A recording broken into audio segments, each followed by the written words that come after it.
in our masjid, right, across the world, let's just say in the Western world mainly, right? If a brother goes to talk to a sister, he says, Assalamu alaikum.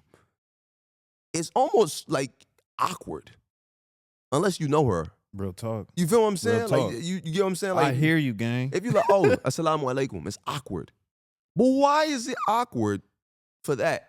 But if you was to go talk to like a sister who is a non-Muslim Right. at college, you see her, and she could be your home girl. Like, I mean, there's nothing between y'all. I'm not feeling what he's saying right now. You know what I'm saying? I Like, hear you. like, there's nothing sexual between us. This is my home girl. We talk. She come to me like a big brother for advice, stuff like that. Yeah. You got that in the non-Muslim world.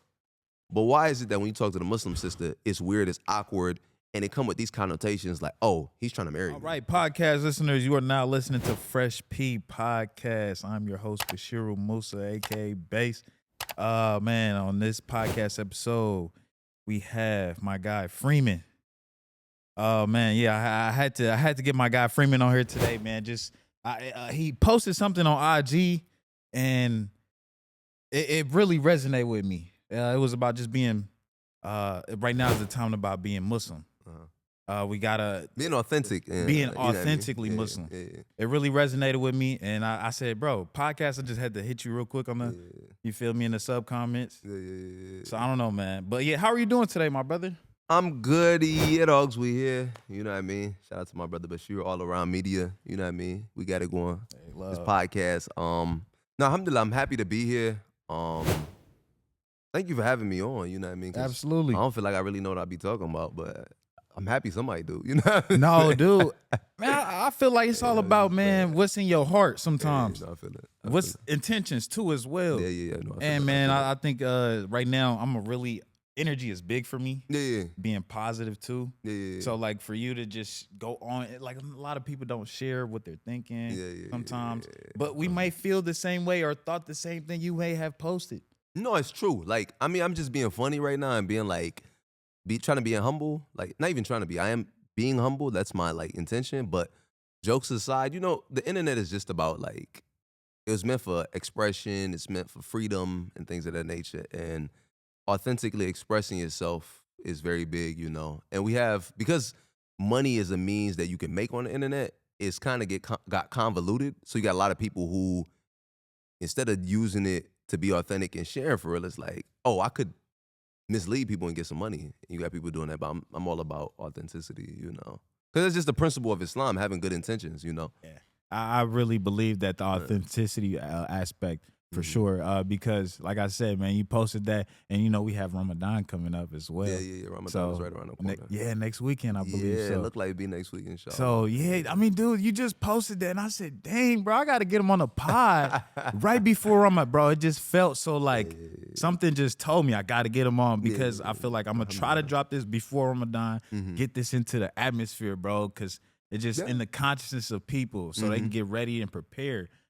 So with that said, what are you doing to prepare for Ramadan? Okay, what am I doing? Before that, let me talk about the video a little more since you brought it up, right? Okay.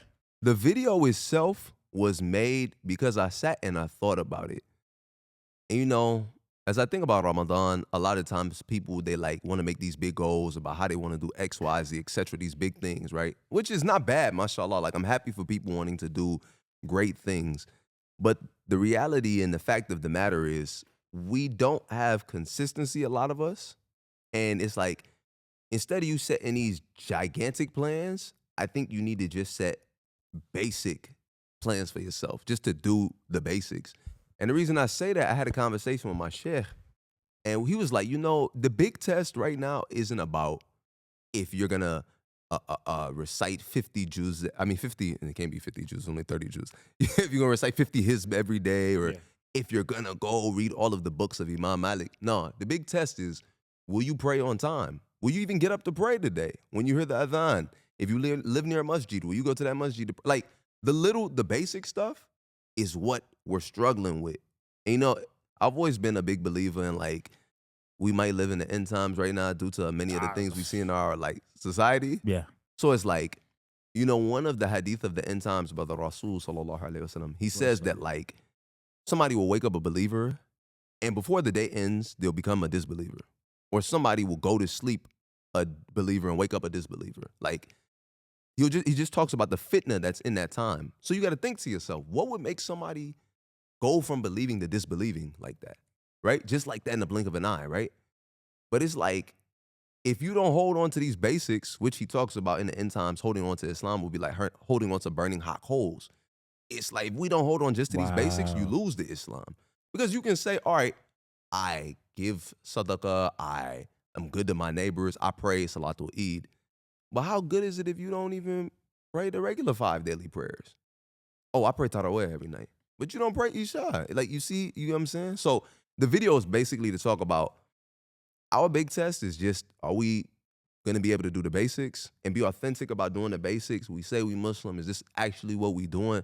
And not on some hardcore type stuff. Like, just taking it day by day, you know, whatever you can do. But, yeah, what am I doing to prepare for Ramadan? To bring it to the question, I'm not doing nothing extravagant, really. You know, no, I'm not. I think what I want to do is build it into, like, a lifestyle. You know what I mean? Something sustainable. Oh, that's heavy. You see what I'm saying? Like, you could say, oh, yeah, Ramadan, I'm at the, let me get closer to the mic. You say Ramadan, oh, I'm at the, do all these things. I'm going to pray every night. I'm going to go to every prayer. I'm going to recite the whole Quran. Pause. Sister, brother. Okay, let's ask you a question. Yeah, okay. Can we rewind? That's yeah. a lot. You know what I'm saying? Let's rewind. Okay. Last year, Ramadan, you didn't do that. Okay, what about Shawwal, the month after Ramadan? Did you do that? No. How many surahs did you memorize in between that span? Let's be generous. They memorized 5 surahs in that time span, right? Okay, 5 surahs in 1 year. So you really think you about to read the whole Quran when over a span of 12 months you've only did 5 surahs? You know what I mean? And that's being generous. Most of us, we're not doing that. I'm just trying to give us a best case scenario, right? So it's like just trying to get the basics of something that's sustainable to where once you had that momentum going, then you can like leapfrog into like bigger stuff, you know? You get what I'm saying? Like, what you got planned? You know what I mean? Man, like you said, I think I'm right there with you. Just sticking to the basics, praying on time. Can we do that first? Let's do that first. Then we can, you know, memorize as much as we want after. And let me say this too. I mean, I'm going to get a little controversial.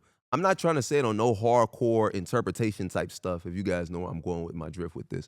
But I'm more so saying it on the tip of like, let's start at 0. You know what I'm saying? Not on don't follow this, don't follow that. No. Let's start at 0. We trying to get this right? We trying to have good sincerity, good niyyah, and then we start the right way. You know what I mean? Because this is the biggest thing, you know. But my bad, I cut you off. No, you good, man, bro. That's what we're here for. I'm here because, bro, I want to pick your brain, bro, and learn from you, bro. The educator, the activist, man, you got it all, bro. You got it all, and I appreciate you, bro. I really do, man. So yeah, but like I said, that's all I got for going on. Just praying on time, bro. Just attending the masjid, being more involved in the community, things of that nature, right? So yeah, with that said, like I said, I wanted to bring you on here to like just learn more about you. Why do you do what you do, such as talk about controversial topics? But maybe sometimes it just we need that. I don't know. For me, you give me that Islamic perspective, someone that's a Muslim, and I'm like, okay, and you're talking about certain topics that much people don't want to even share or even tell me what, you know what I mean? So, and I appreciate you for that. So I want to ask you this: why do you choose to use your voice and speak on whatever you choose to speak on? Like, why do you choose to do that? Like you said, man, just in the spirit of like activism and like, you know, today is February 22nd. We are recording this, right? Yesterday was February 21st. That makes it 60 years since February 21st, 1965. Do you know what happened February 21st, 1965? I do not. The assassination of Malcolm X. So that makes it 60 years has happened, if I'm not mistaken, if my math is correct, right? 65 plus 60 give you 2025. Y'all do it at home. If I'm wrong, hey, I didn't tell you I was a math educator, right? Yeah. You know what I'm saying? But like, the 60 years after the death of Malcolm X, and like, I don't know, my mother actually wanted to name me Malcolm, right? After Malcolm X, because she loved the movie by Denzel Washington that he acted and portrayed, you know? But it's really more so about wanting to give my people the truth, you know? Because growing up in the hood, like, the biggest thing was like, were you real? You know, that was always the biggest thing. Like, if somebody's real, how real is somebody? And I always wanted to keep that. And in Islam, we have the same thing as well, right? Actions are judged according to the intentions, right? The hadith, right? So your niyyah, your intention for doing something is always the most important. And having that ikhlas, that sincerity was always something big, you know? And that's what really inspired me to want to like even make videos like this. I used to like to make videos because I've grown up always like being in some type of vocal performance, like acting. I remember the first time I realized that people would listen to me. It was kind of weird. I was doing a play in school. It was in 4th grade. Mm-hmm. And I was Mansa Musa, right? Okay. Oh, You know what the I'm saying? richest man in Yeah, the richest world. man in the world. In I think they did it. history. No, I think they did it because I was the only African kid in the play. You know what I'm saying? Maybe they said let's. Hey. They're like, hey, throw the African as Mansa. Hey, you getting No. reserved to those rights? I ain't mad. I ain't mad. No, I was just like, no. But I was Mansa Musa. So I remember my mom had gave me the boo-boo, you know, the big one. But as a kid, I'm like, I don't want to wear all that. So I just wore the shirt, had my pants. I remember when I started speaking my lines, oh, I am Mansa Musa, this is that. As soon as I started, the whole place got quiet. And I'm talking, and I'm like, yo, why is it so quiet? I'm like, damn, I said something wrong, man. I messed up. So after the play, people went up to my mom and said, oh, your son, he did magnificent. He's going to go places. Oh my. They didn't say mashallah, but it was just like, oh, he did great. Like, he's amazing. Oh, great job, your son. 4th grade. Right? I thought I messed up. I was scared because I'm like, man, you like, and numerous times it's happened. It wasn't until like one of my mentors told me like, yo, you're good at speaking, so share your ideas, you know, and use your voice, you know. And also just because, I don't know, being attracted to like certain things of like being attracted to the story of Islam, of course, and Pan-Africanism, you know, that's really big for me, unity of Black peoples all across the world, impoverished people, oppressed peoples. Like I'm all for that type of stuff, you know, always been. Yeah, hey, that's powerful. So, so you said in 4th grade It was in 4th was grade. the moment where you realized the power of your voice, or maybe It's the first time I became aware of it. aware of it. Yeah. Okay, man. Yeah, that's pretty crazy. Cause like at 4th grade and like the whole like you said, you thought you messed up. Yeah, but the whole auditorium, everybody's just like quiet. I don't remember the faces because it's like, you know, you up on stage, the lights. I don't remember what people's faces was like, but it was pin drop silent. Bro, I think they really bought into Mansa Musa, bro. You know what I mean? Like, yeah, dude, that's awesome.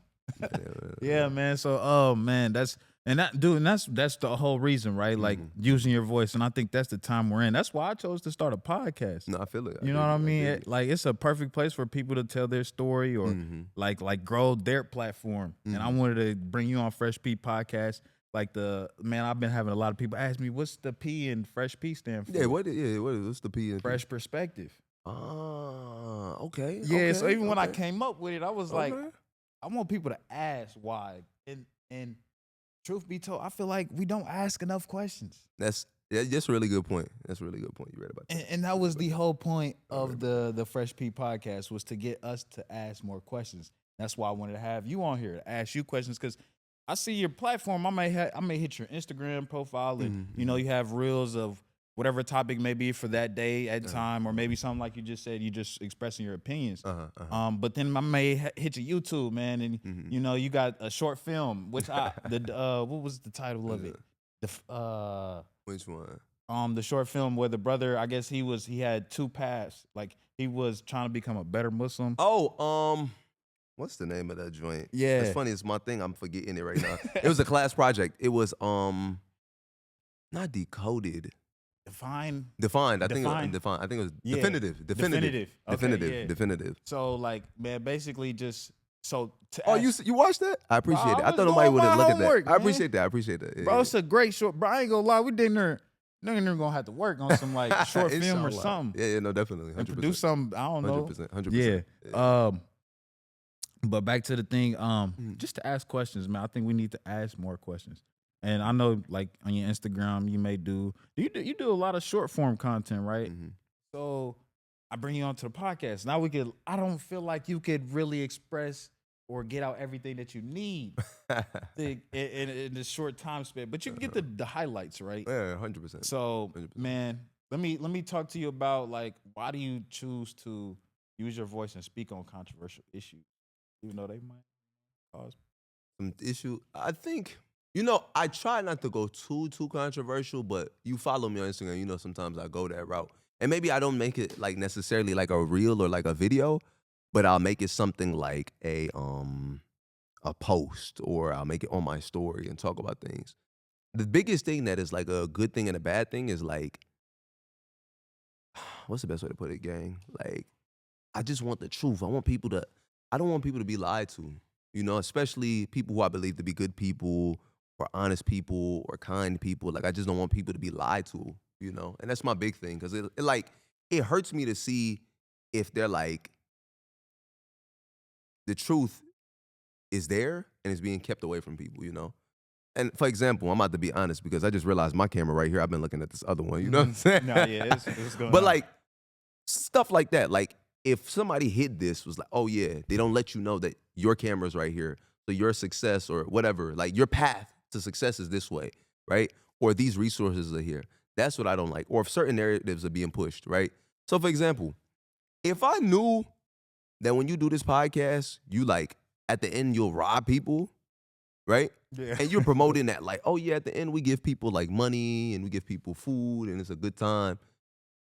If I don't tell people that, hey, watch out, that makes me upset. Because it's like you're misleading people. Why let people go down that route? You know what I mean? If you want to do that, yeah, you know what I'm saying? So yeah, that's one reason I speak to that, because I really want to speak to the truth.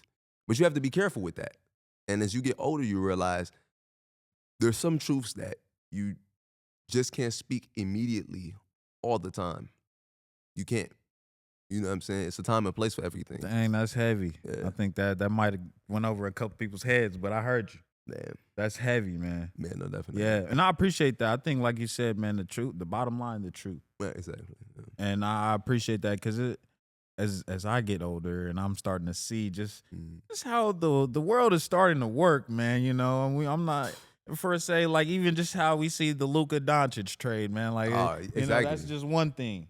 So, and I appreciate you, because I think personally, we need more Muslims, man, more voices out there, man, to keep people aware of what's going on out here. And like I said, man, so I asked you, man, because I just recently saw the little situation where I guess the Zayd situation, man, and you was covering that topic. Nah, man. that situation, I don't even want to talk about that for real. Okay. And the reason being, like, looking back, I'm like, the reason I address topics like that, because that video isn't my business, and I don't care for it to be my business. May Allah bless the brother, bless the sister. But it's more so to explain a societal perspective, and we can take it this way, to say this. You have, in our Muslim societies, because of these strict literalist interpretations that have come out of certain places, right? Some people may want to call it Salafi methodology. Some people say Wahhabi methodology. Some people, you know what I mean, these different names, right? But let's just say the literalist interpretation of these Islamic texts and ideals that came recently out of Saudi Arabia from Najd in like the 1800s, right?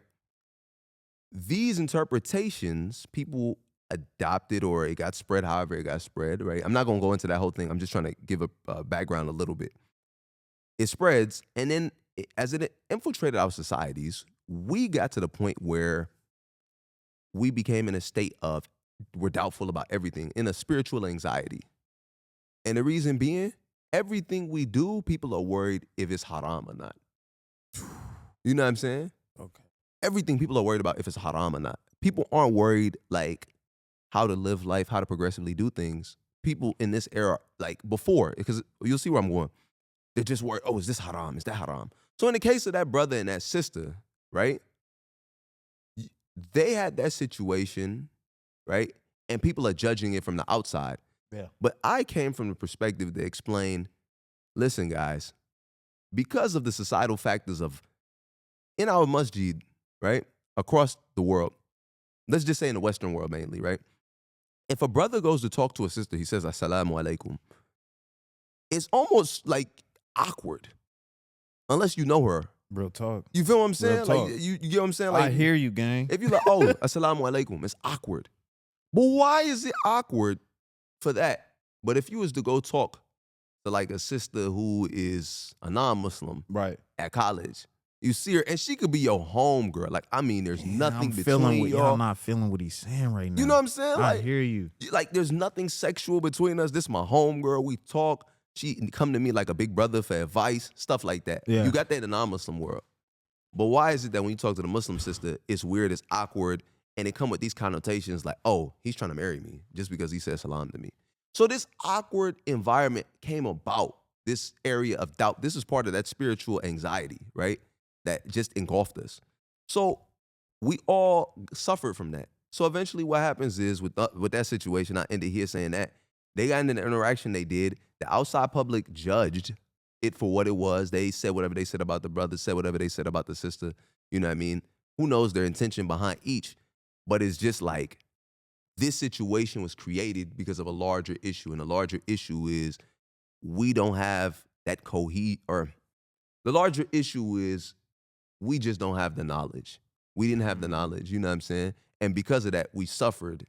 And because of that, we have these awkward situations that come about. Literally. You get what I'm saying? All because if I just say, I'm like you said, I'm just saying, assalamu alaikum. Yeah. And listen, I know some people are like, oh, well, he didn't just say assalamu alaikum. He said, it's not about him. It's not about her. It's about the prototypes of the archetypes of who they are. Because another situation where it's another guy who might have approached his sister.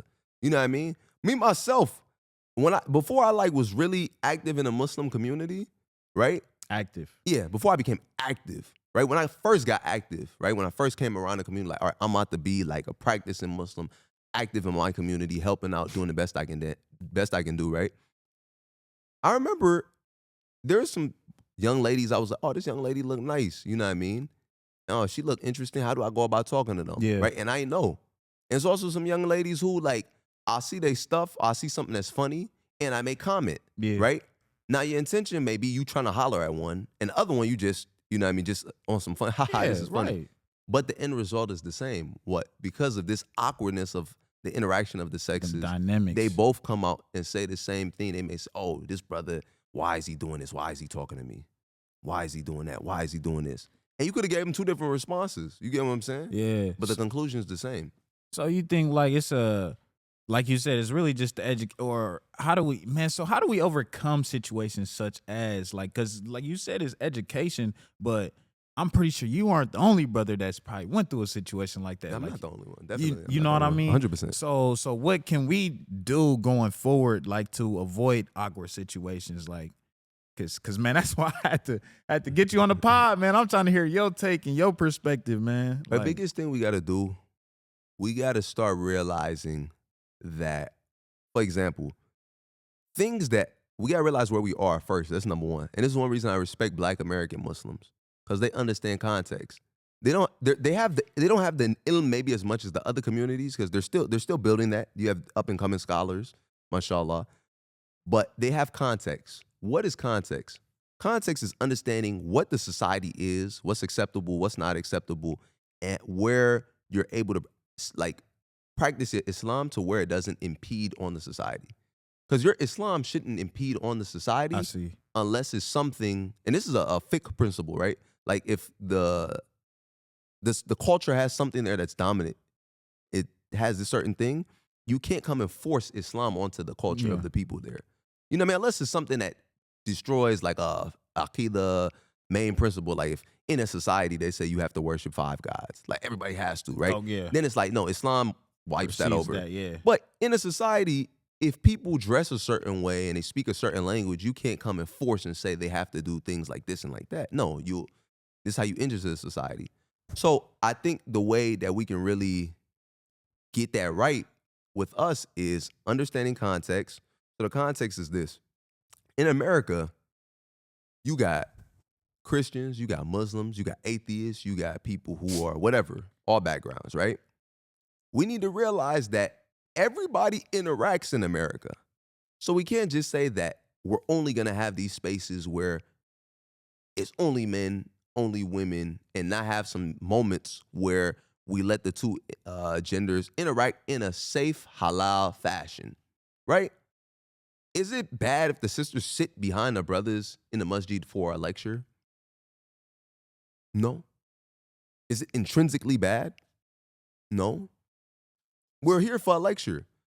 And the brothers are in front of the sisters. So the brothers should not be distracted by the sisters. You get what I'm saying? If the sisters and the brothers, you do like a youth group thing to where you have the youth come together, you have them participate in a program, they get to know one another. Is this intrinsically bad? No. Because this is how you grow community. Because then when these youth get to know one another, when these people get to know one another, you can either what? People can work together on businesses. People can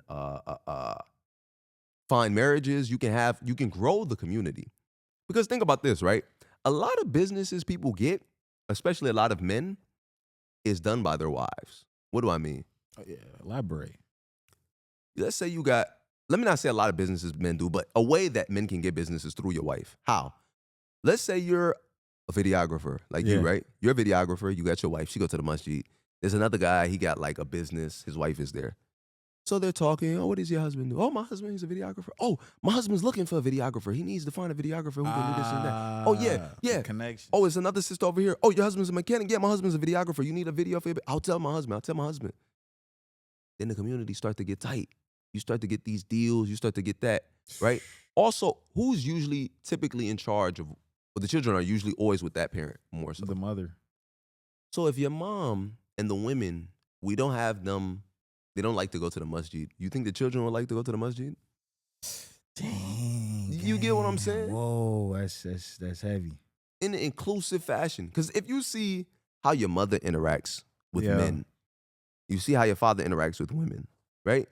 Then you will have in your mind what is a healthy way to interact with people who are not necessarily family members or intimate people in terms of your life. You'll see, okay, this is how they're supposed to do that. This is how this is supposed to go. You know what I mean? Mm-hmm. No, I hear you. You get what I'm saying? So, but like basically just developing that community sense.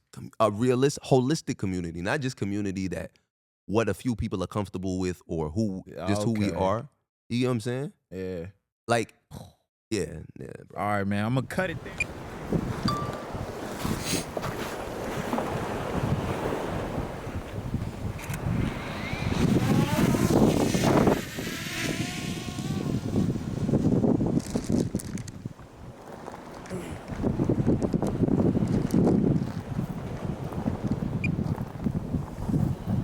On community, we talked about just how women, wives, play a big part, right? Yeah, 100%. And you know, my man, freshly married, man. How is marriage, man? How is it, brother? Marriage, wow, I'm talking about marriage on the podcast. Life changes, subhanallah. Marriage is great, alhamdulillah. Marriage is what I know now, but it like alhamdulillah, this is the qadr of Allah. Like Allah willed for it to happen at this point. But I would advise young men to whatever age you think you're gonna get married, reevaluate it, and if it needs to be sooner, or put it like this: if you're 25 and older, whatever age you set for marriage, reevaluate and see if you can make it sooner. Like I would have gotten married sooner if I could have. You know what I mean? Okay. But it's good I got married at the age I got married at. Yeah. You know what I'm saying? Okay, Yeah. I love that, man. I'm happy to hear. But overall, man, because I know we just literally came from your wedding, man. It was fresh to me. I was happy to be there. I had a great time. I saw you having a good time, man. It was good to see you, man. It was good to see you happy. But no, it was marriage has been great, mashallah. It's been a real blessing. I see why it's like half your deen now. Because with marriage, like I don't know, man, you really get to see the state of who you are as a person once you get married. You get what I'm saying? And then you get to really see, and you're like, damn, I'm not that great. I got a lot of stuff I need to work on. Yeah. But alhamdulillah, you're with this person who, like, being with them has inspired you to want to become a better person, which will not only benefit you, but benefit, like, any future children you have or your family or how you interact with people. And just, like, worshiping Allah, you know what I mean? Like, just worshiping God is, yeah, bro. Wow, but you said, like, it's half your deen. Yeah. Wow, I can see that. Yeah, 100%. Man, that's heavy, man. I ain't gonna lie. I'm gonna have to reevaluate. I'm over that 25 threshold. I told you gotta do it, bro. Hey, my boy already know what we on, and he already knows. So Yeah, we already been talking, man. But I feel you though, especially man being out in this society, man. You can get on Instagram and get lost in the sauce. Yeah, So 100%. I Very agree fast. with you, man. Very Definitely fast. sooner rather than later, young boys, young fellas, man. Get to the Listen, the camera on me, please. I'm not saying, like, of course, make sure things are right. Make sure this person is right. I'm not saying just jump, you know what I mean, just for the sake of jumping. But marriage is a very critical thing. And that's why you see a lot of successful people, they're married. They also divorce very fast also. But Yeah. it's for them, it's like divorce. For them, marriage and divorce is kind of like, okay, does it work for me and what I'm trying to do? Okay, if it work, I'm still married. If it don't work, they cut it off real fast. That's the way we kind of see it with rich people. Which I'm not saying don't do it like that. No. But look for somebody that's a good person. Nah, I hear you, know what I man. mean? Nah, yeah, I just had to ask, man. I know, man, my man fresh off of there, but I'm glad to hear everything's good. Alhamdulillah, man. Alhamdulillah. May Allah bless you both, Ameen, man. ameen, Yeah. ameen, ameen. Man, with that said, man, let's go ahead, man, get into I want to hit Ramadan, man. I let's feel talk like, about man, it. like I said, it's fresh, man. Let's We talk about coming up. Yeah, man. So for me, Mhm. like I said, my basic thing is just come in there and just do the basics. Stick Yeah, to the yeah. basics, right? Praying on time Mhm. and things of that nature. One thing for me is I definitely want to get into the Quran, Mhm, right? mhm, mhm. Start to just learn and recite, Inshallah, memorize more. inshallah. So that's for me. Mhm. Definitely want to get more involved inside the masjid, right? Try to help out as much as I can. And I know you being very involved now. Is there anything that's going on in the mosque that like people can should be aware of, or I don't know. It depends on like your locality. yeah, It depends on where you are. The biggest thing I would share with all young Muslims who are active in any masjid or want to be active in any masjid, honestly, is go somewhere to where you're receiving as well, while you're giving as well. Find somewhere that's investing in you, like how you are investing in them. Don't just give all the time. yeah, Of course, fisabilillah is good, but make sure you're growing as well. The house of Allah is meant to be a place of spiritual rejuvenation. It's meant to be a place to help you learn how to worship Allah better. Meant to be a place to get rid of doubts you may have. It's meant to be a place to increase you spiritually, right? To help you navigate this dunya and society, right?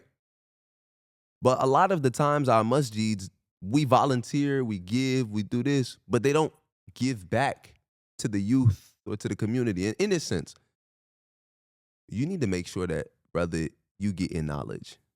You need to make sure you get in knowledge. That's my big thing I'm really on. And that's why I share the stuff that I share, education and getting people the knowledge, because the knowledge makes the difference. I see. Learning about your religion properly, learning how to do things, learning what's fard, what's sunnah, what's makruh, what's mustahab, what's mubah. Like learning these things, learning these terminologies, what they mean, why they mean what they mean, learning the methodologies of the people who came before so we can accurately understand and properly do our best way of practicing the religion. Yeah. You see what I'm saying?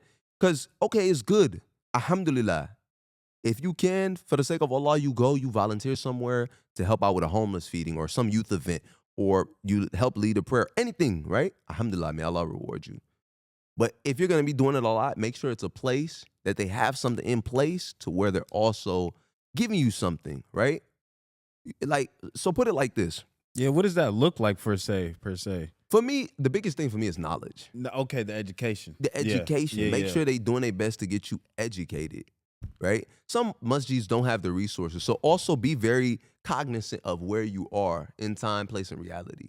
Yeah. You know what I'm saying? I understand. If you're somewhere and the imam, the leader, the board, whoever, right? They're like, we don't have what you're looking for, but you see them to be sincere, it's good. I still say in your free time, whenever you can, help these people. Absolutely. You know what I mean? Because they told you the truth. That's the big thing. If you go somewhere, they tell you they got this, that, and this, and you don't ever give it to you, that's a red flag. Big red flag. That's a red flag. Yeah. Objectively speaking, I mean this for masjid across the world, right? But in particular in the Western world, because we in the West, right? Mm-hmm. But it's like, make sure, at least for me, the education part is something they're doing to where you're able to grow properly.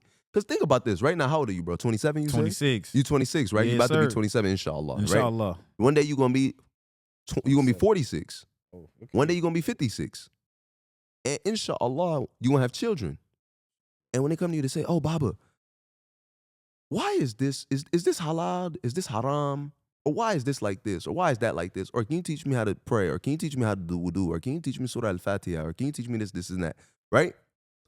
You want to be able to say at least the basics. Oh yeah, I got you. So this is how you do this. This is why this like that, this like this. But imagine all these years you invest into these places and you can't give them nothing. Imagine. Yeah, that's heavy. Imagine. It's like you're gonna think to yourself, why did I waste my time? Yeah. Okay. So basically, man, you gotta make sure you're receiving as any place that you're giving. You make Any sure place you're you're being giving poured. a lot. Yeah. So make sure you're getting poured Make into sure you're as getting well. poured to as well. Okay. Any place you're giving a lot. One time giving things, I'm not saying. Like, Yeah. help out our communities any way we can, right? You know what I'm saying? Hold on, the ayat from Surah Ali Imran, I think it's وَاعْتَسِمُوا بِحَبْلِ اللَّهِ جَمِيعًا وَلَا تَفَرَّقُوا, right? Hold on to the rope of Allah and do not divide, right? So, of course, if you can go anywhere and you help out your fellow Muslim brothers and sisters, alhamdulillah, this is amazing.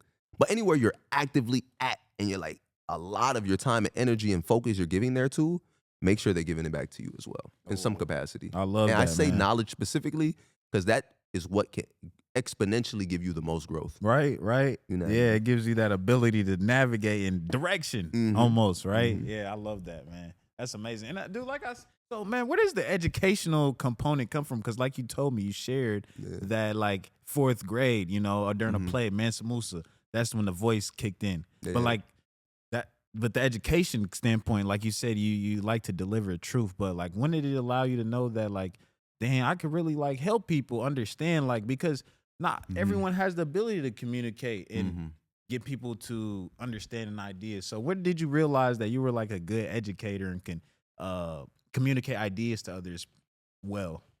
I learned that's actually a really good point. I started making videos at first because I wanted to make jokes. And I started making jokes more so because I wanted to be liked because I went to a new school and I didn't have any friends and I got bullied. So that's when I started making jokes. And I seen people were very receptive to my jokes. But then also before that, I love hearing stories. Like what really captivated me as a child is my mother would tell me stories about the Anbiya, like the prophets as a child. So she'd tell me about things about King David, alayhi salam, Dawood, Solomon, King Suleiman, like these things about them, alayhi salam, like these different stories and things they did, and Ibrahim, and these stories captivated me as a child. So I always had that thing with stories. And then when you tell jokes, it's like you're telling stories, right? And then, like I told you, I got into acting a little bit. And then what also happened that really got me big into information, and this is why you never know, like, in the Quran, Allah talks about how, like, there may be a thing you dislike, but in it, it's actually beneficial to you. Like, it's actually good for you, right? It may be a benefit. Yeah. I remember in 3rd grade, I used to get done with my work fast. And this is when I went to the new school. I would get done with my work fast, and I would try to talk or make fun just to try to connect, right? And I would get punished for it. So what the teacher did as a punishment to me, she sat me in a corner of a room, and she made me write the entire Encyclopedia Britannicas by hand. Yeah, I had to write them on paper. Okay, yeah. I'm writing. I think I wrote from bro. Yeah, It's bro. insane. I wrote from like A to M or B, or I might have did the whole alphabet. I don't remember. Nah, you just miss me. Right?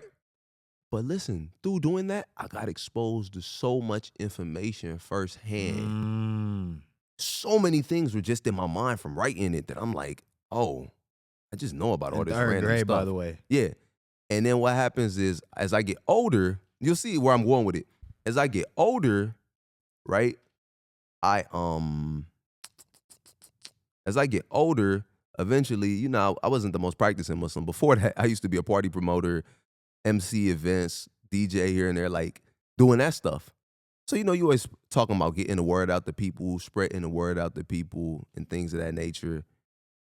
And I don't know, I think it all just came together. And I just started sharing this stuff with people. Yeah. You know what I mean? Yeah, that's one. Slowly, I'm not gonna lie. I could see how you tied it all up, though, man. Either way, because in 3rd grade, man, you talking about, like you said, your voice trying to connect with people, be funny, but you got in trouble for it. Got in trouble and like for you it. said, Allah, just because you might not like it, you might find something which is the information. So like, man, because I'm not gonna lie, especially like in my community, information becomes overwhelming at points. Of course. We need we're not about to, if I'm about to open up a Gmail or something, I'm not reading the terms and services. Oh, yeah. Most people don't. You know, 99% I of don't people plan on doing it. Man, nah. So like I appreciate, dude. I just wanted. I had to figure out like when did you realize that you could, just communicate information out to people? Because I think that's a skill that's just, it's going, especially today, it's a monetized skill, man. You know what I mean? And that's what I was telling you before we started the podcast. I was telling our mans in the studio, like, it's a gift and a curse. Like, because also remind me, because I want to get back to that information thing, because it's something I want to tell Muslims about information. Yes. That's very critical about information in our period right now. Okay. But the gift and the curse about being able to communicate is you can lie to people. And people will do it just for the money, like I said in the beginning of the cast. Like, because I can get money for it, I'll start telling people whatever. I can tell people whatever. You know what I mean? Oh, you look how many, for example, for women who may be insecure, there may be some influencer out there who is encouraging them and inspiring them to do something that may be detrimental to them, right? But because this person is saying what they want to hear, they follow this person, they support this person is making money. You know what I mean? The same thing with young men. You know what I mean? Respectfully, you kind of see that with Donald Trump, right? He had a base of people who feel like they're underrepresented, nobody cares about them, they're unheard. And he was like, I'm here for you guys. I support you guys. And they're like, yeah, he's going to fix all of our problems. Whether he does or not, that's left for them to decide in society and history, right? And I'm not saying that to bash him or not. I'm just saying the fact of the matter, right? These people, he never grew up the way you grew up, right? You grew up poor. You grew up on food stamps. You grew up a certain way. He's always been rich. What Rick Ross, Rich Forever? I think that was a mixtape. He had the name of one. Right. You know what I'm saying? Like, they just been rich. He's been rich forever, But because he was able to speak to these people, their pains and their points, he was able to exploit that. You see what I'm saying? Absolutely. And this is That's the why, danger. you get what I'm saying, bro? Yeah. So it's like, you got to be careful. It's a great skill to have, but that's why I don't do as much as I can do, because I always want to check my intentions to make sure, you know what I mean? Oh, bro, that is so heavy, man. I ain't gonna lie, especially like being in the media space, man. Yeah, That's one thing where I really feel like I could just hit that next gear. You know what I mean? But it's like you said, you gotta want to check yourself, because you could easily, man. Man, I could be doing some things where I had, man, Houdini, bro, had people just picking up wands. Yeah, you can. You know what I mean? Why not? Why not? You know what I'm saying? Like, why not? It's so easy, bro. Yeah, You know what I'm man. saying? But yeah, dude, and so okay, like you said, you wanted to go back to the information point. Yeah. Did you already hit that? No, let me talk to information about real quick. One of the biggest things that's killing our communities as Muslims, Black people, white people, everybody, the whole world really, is the overconsumption of information. We need to be careful about this, because too much information is giving us more anxiety. Too much information is making us more desensitized to things, For example, now it's like, let's look at the situation in Gaza, right? Gaza, what happened with the Palestinians, right? May Allah grant them tawfiq, may Allah grant tawfiq to the ummah of Muhammad sallallahu alaihi wasallam. These people have been slaughtered since October 7th, 2024, right? Or a little bit after, but October 2024, that's when this onslaught, this genocide has been cast against them, right? But think about this. When we report about it, let's say we talk about it now, do we talk about it, not all of us, but do we talk about it in a way that's like, we want to make change about it, or do we talk about it because we want to get the shock value? We want to break the news first. It's almost like we want to be the journalist, right?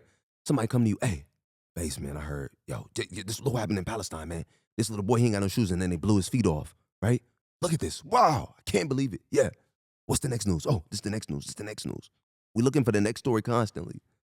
When it's like, after we read that first story, we should sit down and think, what can we do to change this? What can I do? Or why is this going on, more importantly? That's the bigger question. Why is this going on? Ask the question, why is this happening? How can I educate myself?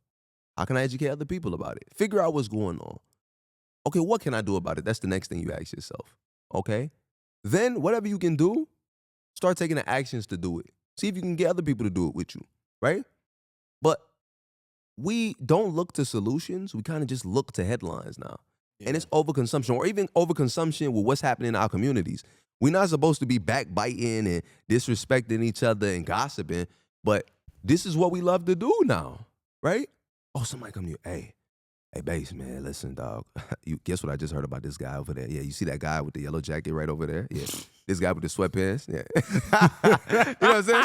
They're gonna be like, hey, you heard what happened to this guy? This guy, he did this. This guy, he did that. And it's like little things. Like if you cover your brother as a Muslim, right?